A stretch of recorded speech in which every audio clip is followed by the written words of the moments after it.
So here's the thing about trauma. It doesn't really go away. You can't control a lot of it. And when you experience trauma, because it doesn't look like the way that it looks when you're in a wheelchair or on crutches or, I don't know, have some physical condition, you're not treated the same. You never see someone go up to a person in a wheelchair and say, why don't you just get up and walk? Or, I don't know, let's say you were in a fire or something and you've got burned. You don't see people go, why didn't you just run out of the fire? Then you wouldn't have got burned. But when you experience trauma, as a domestic violence survivor, I can't tell you how many times people have said the cruelest, stupidest things to me. Why didn't you just leave? That would have never happened to me. I would have never. I even had a female relative call me a dumb bitch. These things make you re-traumatized. They further reinforce why a lot of people don't just leave or why they don't just tell. I've come a long way, but I don't know if there's a finish line for this. You live with it. I have nightmares about things. I have nightmares about my experiences with my own father. I have nightmares about when I told my parents and my family that I was being molested and raped by someone, and the fact that they did not file a police report and my father blamed me. I have nightmares about the things that happened to me later on in life as a result of how I was treated as a child. I was denied my humanity. And, one of my boyfriends later on in life, he beat me.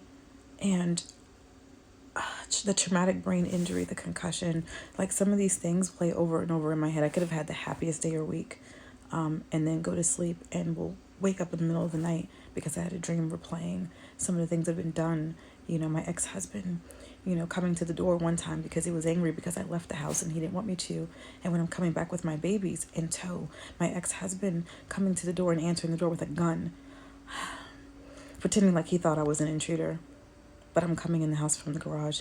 Like trauma, when your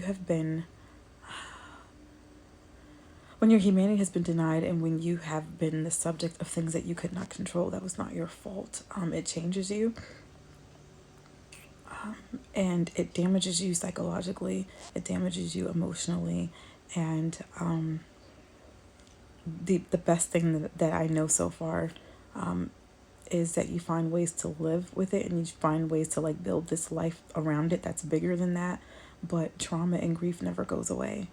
And I don't think there are enough safe spaces still in society, especially I think as a mother and as a woman and as a victim or survivor of domestic violence in various forms. I don't think there's enough safe spaces for us to talk about it publicly, because when you do, you are treated like you are the freaking criminal way too much, which is why way too many people continue to stay silent or stay in situations, because what's on the other side of it?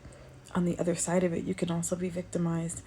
It's a scary thing. It was a scary thing for me to finally get sick and tired and decide I was going to take a leap and close doors and go down the path of closing all the doors to my past as much as I could, and to get away and to do therapy and all that. But it also I feel like it's cost me my entire life as I knew it. It's cost me everybody.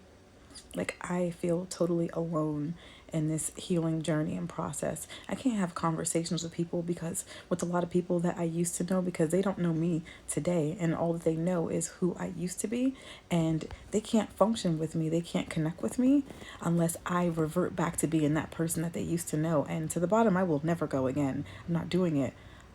It is hard. The work is worth it. It is worth it. But, to build a life of stability and peace and functionality and all that, if you're not used to it, sometimes you may rebel against it. And I did a lot in my 20s. I did, because it was foreign. It was not normal. It was not, and even now, it's a difficult path and journey. I'm doing this for me. I'm doing this for my children. I'm doing this for my grandchildren. Should I have any,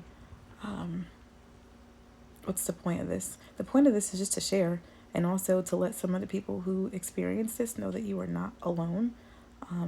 Please don't give up. It is very difficult, and this also hurts. But what was hurting me more was staying in the past in any capacity. I'll say that. It's hard either way. But I guess you got to choose your heart, and this is the heart that I chose. And I really hope that me finding ways to talk about it more, to write about it more, all of that, I hope that it will, first of all, help to bring more healing and peace for me and for my children. I also hope that it will help strengthen other people's resolve to make radical changes and to step out, to speak up. I hope it will help other people to learn how to be more empathetic and more supportive of people when they say they're hurting and that they're abused. And then I hope, I don't know about this last one because I'm really not sure if it's possible. People who are abusers and who are animals, I don't know if it's possible for them to be rehabbed or be changed. But if there is a possibility for people to be rehabbed and changed, if they can think about what they're doing to victims, if they can think about imagining if it were their daughter, if it were them, their cousin, if they care.